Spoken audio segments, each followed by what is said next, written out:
வணக்கம் ஓவியா.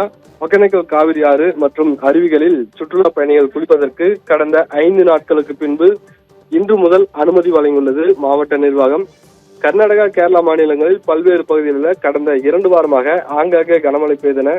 இதன் காரணமாக கர்நாடக அணைகளுக்கு வரும் நீர்வரத்து அதிக அளவில் இருந்ததால், குறிப்பாக கபினி மற்றும் கிருஷ்ணராஜசாகர் ஆகிய 2 அணைகளும் முழு கொள்ளளவை எட்டிய நிலையில் காவிரி ஆறு வழியாக 2 அணைகளில் இருந்தும் அதிக அளவில் உபரிநீர் வெளியேற்றப்பட்டன. இதனால் தமிழக எல்லைப் பகுதியான பிலிகுண்டுலுவிற்கு வந்தடைந்த உபரிநீர் ஒகேனக்கல் வழியாக மேட்டூர் அணைக்கு செல்கிறது. இதனால் மேட்டூர் அணையின் நீர்மட்டம் உயர்ந்தது. மேலும் ஒகேனக்கல் காவிரி ஆற்றில் வெள்ளப்பெருக்கு ஏற்பட்டதால் சுற்றுலா பயணிகளின் நலன் கருதி அருவி மற்றும் ஆற்று பகுதியில் குளிப்பதற்கும் பரிசல் சவாரி செய்வதற்கும் மாவட்ட நிர்வாகம் தொடர்ந்து தடை விதிக்கப்பட்டன. இந்த நிலையில் கடந்த 4 நாட்களாக கர்நாடகா, கேரளா மாநிலங்களில் பெய்த கனமழை குறைந்ததால் ஒகேனக்கல்லிற்கு வரும் நீர்வரத்தும் தற்போது குறைந்து வருகிறது.